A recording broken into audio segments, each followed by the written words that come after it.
Sejam bem-vindos. Fique agora com o programa Espiritismo em Nossas Vidas com Wagner Ideale, sempre com temas que estão ligados ao nosso dia a dia.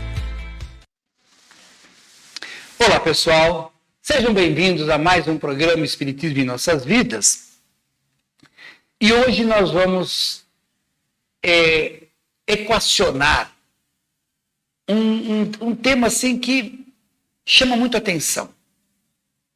Espírito, perispírito, corpo físico, como é que é essa estrutura?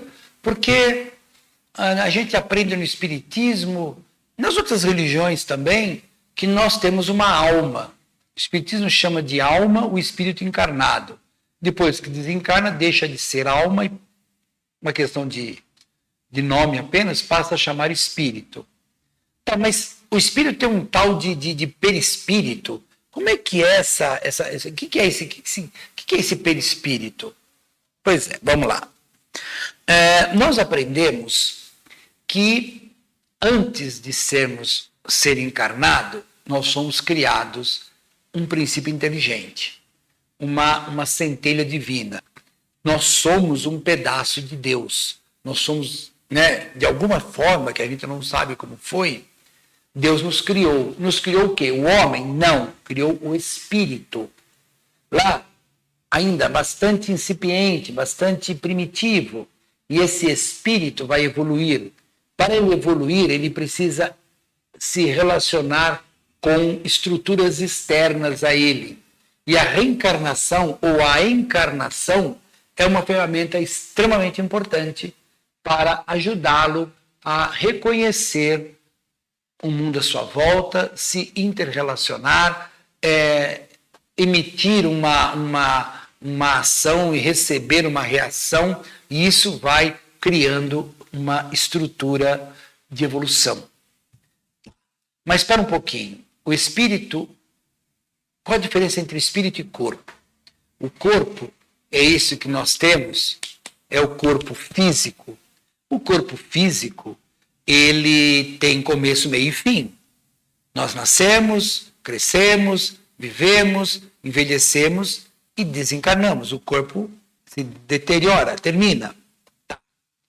O espírito, ele, vou usar uma palavra assim que pode até chocar um pouco. O espírito é o inverso de matéria. Existem 3 elementos no universo: Deus, espírito e matéria. Matéria ondas de rádio é matéria. As coisas que nós estamos tendo contato é matéria. Tudo que está na natureza é matéria, seja a mais sutil ou a mais grosseira, é tudo matéria. O espírito, ele, por enquanto, não sei no futuro, quando a ciência avançar muito, por enquanto a ciência não reconhece a existência do espírito. Para a ciência, só existe o corpo físico, que se o cérebro parar de funcionar, morreu. Acabou. Nós aprendemos que não, que o cérebro parou de funcionar, o corpo morreu, mas o espírito continua. O que aconteceu foi que esse espírito se desligou desse corpo.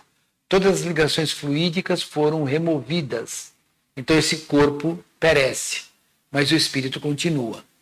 Só que como o espírito é o inverso de matéria, ele vibra numa frequência altíssima, foge totalmente a tudo que nós estamos acostumados, pelo menos por enquanto, não sei no futuro como isso vai ser visto, mas por enquanto ele foge a qualquer análise, precisa de um intermediário. Então, desde a época de Sócrates e Platão, lá dos antigos, dos egípcios, veio até os dias de hoje, se estuda esse tal de corpo espiritual. Porque o espírito em si, ele é a consciência, ele é a estrutura de inteligência, ele é o ser. Vamos falar assim, o espírito é um ponto de luz. O espírito não tem forma. O corpo espiritual é que vai dar forma a esse espírito. Então, uma vez eu fui numa palestra assim, lembra isso aí só os mais velhos que vão lembrar, tá? Os mais novos nem fazem nem ideia o que eu vou falar. Mas vocês lembram do desenho do Gasparzinho? Então, aquela coisa branca, aquele lençol branco que o Gasparzinho tinha em cima, então aquilo é um perispírito. O espírito é a inteligência que aquilo tem. É a vontade que aquilo tem. Então, enquanto eu estou na vida física, está aqui esse corpo. Eu vou para a vida espiritual, há o quê? Um perispírito que envolve o espírito.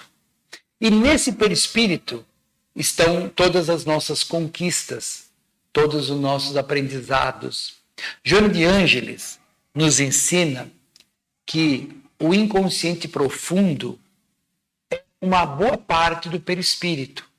Quando eu vou reencarnar, eu estou na espiritualidade. Eu sou um indivíduo desencarnado. Eu sou um ser, todos nós, ser pensante. E nós temos uma estrutura fluídica que reflete o que nós somos. Então, na espiritualidade não tem como esconder, como na vida física, que eu tenho a máscara de persona. Na espiritualidade não tem. Na espiritualidade eu tenho o reflexo do que eu sou no perispírito. Se eu estou alegre, é uma vibração. Se eu estou triste, é outra. Se eu estou com ódio, com rancor, é outra. Se eu estou feliz, é outra. Então a gente reflete e não tem como esconder. Pois bem, eu vou reencarnar. Esse perispírito vai se ligar àquela estrutura que acabou de se formar no útero da mamãe. E começa a influenciar aquela estrutura que a biologia estuda com muita sabedoria. Essa estrutura vai sendo devidamente trabalhada para moldar aquele corpo de acordo com aquele espírito que vem vindo. Então, é muito comum você ter numa família vários filhos, onde um desenvolveu um problema de uma doença e o outro não desenvolveu. Ambos vêm do mesmo pai e da mesma mãe. Um tem uma capacidade para fazer certas coisas que os outros não têm. Mas eles vieram do mesmo pai e da mesma mãe. Ah, mas daí é o cérebro. Ok, a ciência atual, ela entende que tudo isso foi um desenvolvimento, um estímulo que ocorreu no cérebro. Não está errado. Claro que não está errado. No momento que eu tenho uma sensação de euforia, o cérebro jogou no meu corpo determinados tipos de produtos químicos que me deixou eufórico. Só que quem ordenou o cérebro a fazer isso? Nós entendemos que é o ser pensante, é o espírito. Então, o cérebro, essa máquina maravilhosa, controla todo o nosso corpo, dá uma série de ações. Todos aqueles mecanismos automáticos é controlado puramente pelo cérebro. O espírito não tem nada a ver com isso. Né? Agora, certos mecanismos são controlados pelo espírito, através do perispírito se manifesta no cérebro e o cérebro dá os comandos para acontecer no corpo físico. A gente reage, recebe essa reação, volta na forma de sentir para o cérebro e isso é transmitido ao espírito. Bom, essa é a forma que o espiritismo entende, em que tudo quem controla é o espírito. Por isso tem uma frase que diz: nós não somos um corpo físico que tem espírito. O que nós somos é um espírito vivenciando uma experiência no mundo físico. É radicalmente diferente as duas frases. Aparentemente igual, mas não é. Então, o que acontece?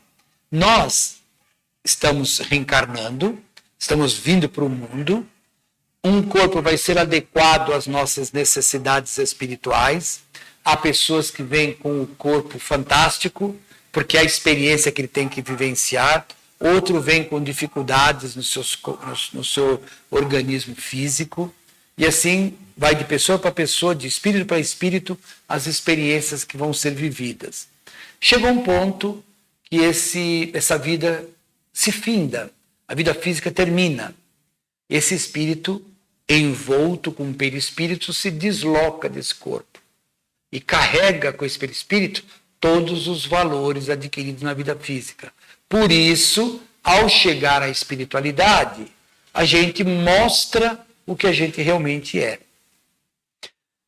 E aí o São Pedro vai estar na porta do céu com o livrão mostrando para a gente tudo que a gente fez? Não. Esse livrão da nossa vida está dentro de nós. Onde? Na consciência. Onde? A consciência é o nosso perispírito, que gravou tudo. Na verdade, a consciência, que eu estava dizendo agora há pouco, o espírito, é o ser consciente, é o ser que está em evolução.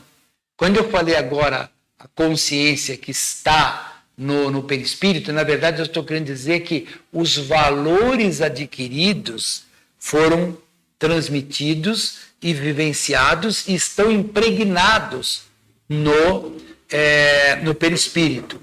Agora, essas experiências todas estão dentro da nossa consciência. A nossa consciência é o nosso sensor, é ele o juiz que vai determinar as coisas para nós, não é ninguém de fora. Tudo bem, você já leu alguns livros espíritas que os obsessores vão perturbar aquela pessoa, vão atrapalhar ela de quanto é jeito, se ela se deixar levar, evidente. Se ela tiver um patamar melhor, esses espíritos obsessores nem chegam perto. Isso não é só na espiritualidade, não, é aqui na vida física. É que é difícil, né? A gente manter aquele padrão vibratório legal. Muito difícil. Então ele está sempre sendo alvo. E quando não é a gente que é o alvo dos espíritos, dos amigos espirituais problemáticos, quando eles veem que eles não conseguem atacar você, eles vão atacar uma pessoa querida perto de você.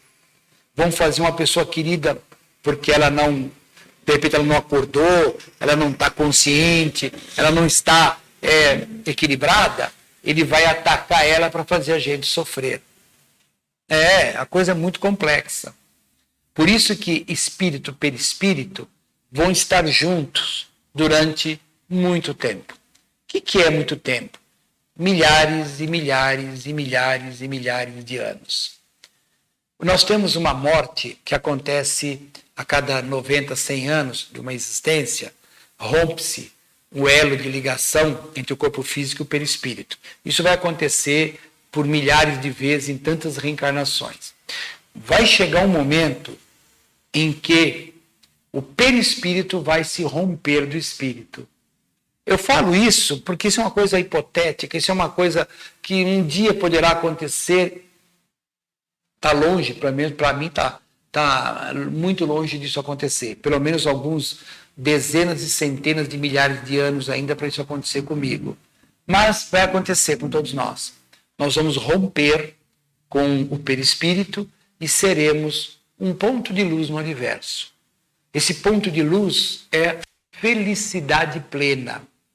Mas veja bem, nós ainda vamos passar por um planeta de regeneração, um planeta feliz, planeta divino, planeta não sei o quê, tem um monte de coisas. Você vai na espiritualidade, você vai ver em certos livros que existem planetas em que os espíritos são extremamente evoluídos, perfeição absoluta, e eles estão lá com o seu perispírito extremamente sutil, maravilhoso, viajando pelo universo, ajudando os mundos mais primitivos.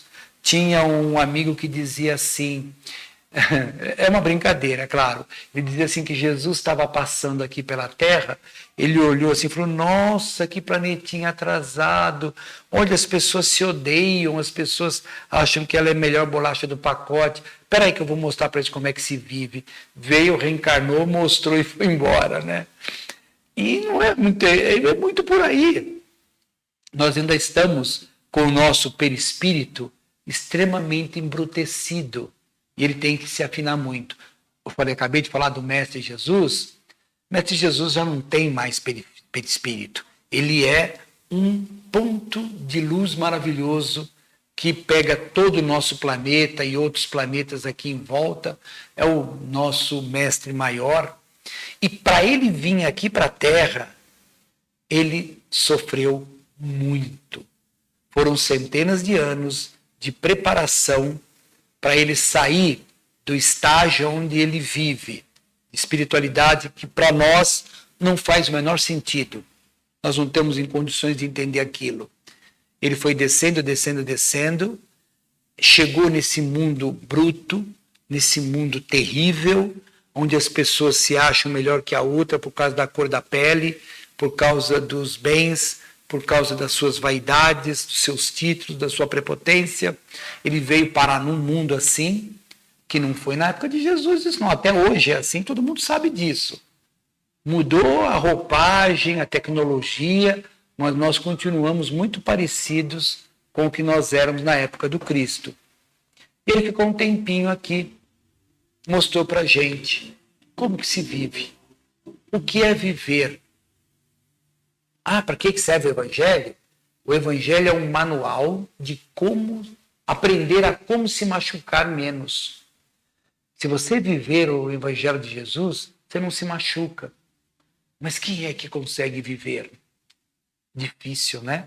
Mas nós vamos conseguir. Devagarzinho a gente vai chegar lá. Não é verdade? Por isso que espírito é o que nós somos.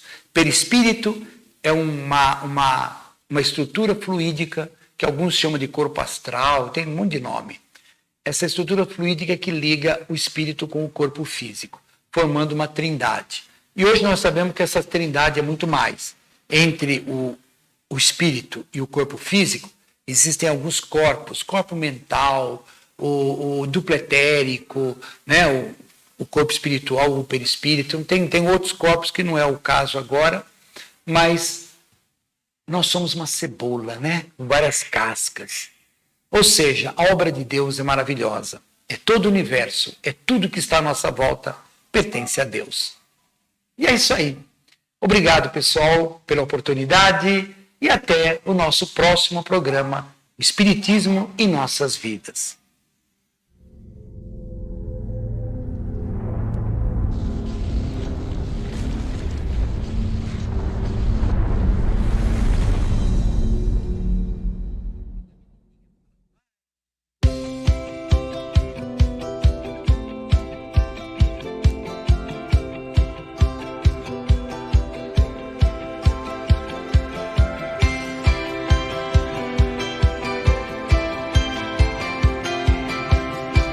Você assistiu o programa Espiritismo em Nossas Vidas, com Wagner Ideale.